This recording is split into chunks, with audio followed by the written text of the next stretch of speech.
তো হে বন্ধু-বান্ধৱীসকল পুনৰবাৰ আপোনালোকক স্বাগতম জনাইছো মোৰ আছামিজ টেকনিকেল ইউটিউব চেনেলটোলৈ। আজি মই আপোনালোকক জনাম যে কেনেকৈ আপোনালোকে ইনকাম চাৰ্টিফিকেটৰ ডকুমেণ্টছখিনি বনাব আৰু কেনেকৈ আপলোড কৰিব, কিমান সাইজত বনাব, কি লাগিব, এই সকলোখিনি কথা মই আপোনালোকক এই ভিডিঅ'টোত জনাবলৈ চেষ্টা কৰিম।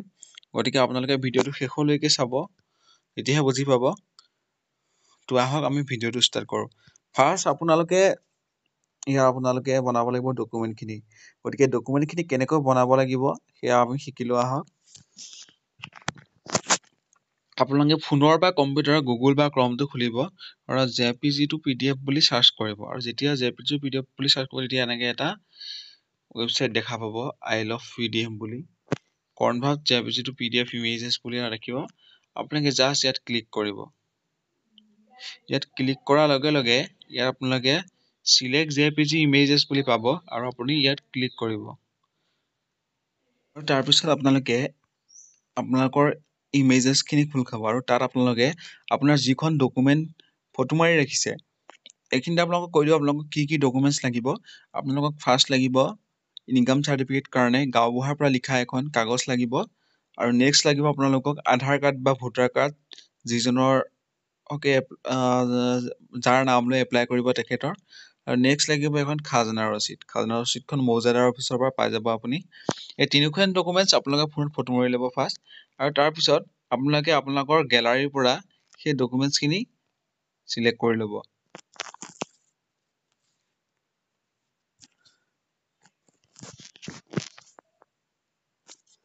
চিলেক্ট কৰাৰ পিছত মই চিলেক্ট কৰি লৈছোঁ। মই যেনিবা আপোনাৰ খাজনা ৰচিদখন চিলেক্ট কৰিম। আপোনালোকক জাষ্ট মই কেনেকৈ কৰিব তাকে দেখাই দিছোঁ। এইদৰে চিলেক্ট কৰাৰ পিছত আপোনালোকে ফাইলটো আনি ল'ব। আনি পেলাই জাষ্ট আপোনালোকে ইয়াত কনভাৰ্ট টু PDF কৰি দিব। তাৰপিছত আপোনালোকে ইয়াত ৱেইট কৰিব। ফাইলটো জেনেৰেট হোৱালৈ দেখিছে জেনেৰেট হৈ গ'ল আৰু ডাউনলোড PDF বুলি কৰি দিব। তেতিয়া আপোনালোকৰ ডাউনলোড হৈ ফোনত ছেভ হৈ যাব আৰু এইদৰে PDFটো খোল খাই যাব। এইখিনি কৰাৰ পিছত আপোনালোকে আকৌ আপুনি গুগলত আহিব। গুগলত আহি সেৱা সেতু ইনকাম চাৰ্টিফিকেট এপ্লাই বুলি চাৰ্চ কৰিব। প্ৰথমতে এই ৱেবছাইটটো খোল খাই যাব। ইয়াত ক্লিক কৰিব।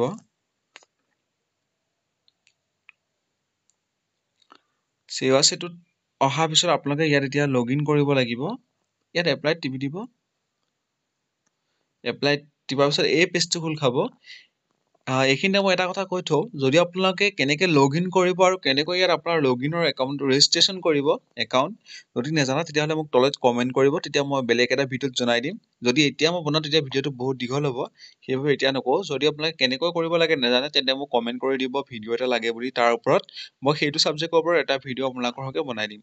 তো আপোনালোকে ফাৰ্ষ্ট ইয়াত লগইন একাউণ্টটো খোলাৰ পিছত লগইন কৰিব। লগইন টিপাৰ পিছত ইয়াত আপোনালোকে এনেকৈ এটা পেজ খোল খাব আৰু আপোনালোকে ইয়াত ইউজাৰ নেম আৰু পাছৱৰ্ড দি ইয়াত টিপ মাৰি ইয়াত চাইন ইনত ক্লিক কৰিব। দেখিছে চাইন ইনত ক্লিক কৰাৰ লগে লগে মোৰ একাউণ্টটো খোল খালে আৰু আপোনালোকে এতিয়া ইনকাম চাৰ্টিফিকেট এতিয়া দেখিছে এপ্লিকেশ্যন ফৰ ইনকাম চাৰ্টিফিকেট, যোনখন ইনকাম চাৰ্টিফিকেটৰ বাবে ফৰ্ম আছে সেই ফৰ্মখন ওলাই যাব। আৰু লাহেকৈ আপোনালোকে ইয়াত ভাষাটো ইংলিছে চিলেক্ট কৰিব থাকিব দিব। মই এটা আপোনালোকক ডেমো দেখাই দিছোঁ। আবেদনকাৰী নাম আপুনি যাৰ বাবে আবেদন কৰিব তেখেতৰ নামটো ইয়াত লিখিব। নেক্সট আবেদনকাৰী পিতাৰ নাম, যদি তেওঁ বৰ্তমান জীয়াই আছে তেনেহ'লে ডাইৰেক্ট নামটো লিখিব। যদি জীয়াই নাই তেখেত তেতিয়াহ'লে লেট বুলি দি নামটো লিখিব। নেক্সট আপুনি ইয়াত জেণ্ডাৰটো চিলেক্ট কৰিব, মেল নে ফিমেল। নেক্সট আপুনি ইয়াত পান কাৰ্ড ইমেইল এইবিলাক দিব নালাগে। ৰিলেশ্যনটো চিলেক্ট কৰিব, চন অফ হ'ব, দেউতাকৰ নাম দিয়ে, ৰিলেটিভছ লেট, আকৌ তেখেতৰ নামটো লিখি দিব। আপুনি নেক্সট চিলেক্ট কৰিব ইয়াত source of income cultivation select কৰি occupation আপোনালোকে agriculture লিখি দিব next বাৰ্ষিক উপাৰ্জনটো আপোনালোকে 1,20,000 নাইবা 90,000 দিব মই 90,000 দিছো 90,000 দি আপোনালোকে ইয়াত permanent address দিব address line 1 ত আপোনালোকে village দিব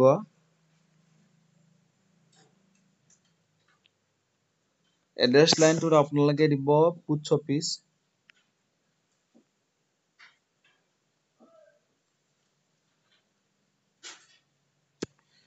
ইয়াত আপোনালোকে district select কৰিব আপোনালোকৰ নিজৰ district কেইখন select কৰিব state Assam sub division select কৰিব আপোনালোকৰ sub division কি হয় circle office টো ভালকে select কৰিব কাৰণ হে circle office টো ভালকে select কৰিলে আপোনালোকৰ application খন valid হ'ব মৌজা লিখি দিব আপুনি আপোনাৰ মৌজা কি হয়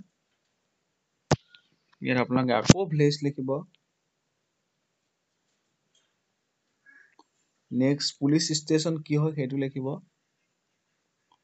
next post office লিখিব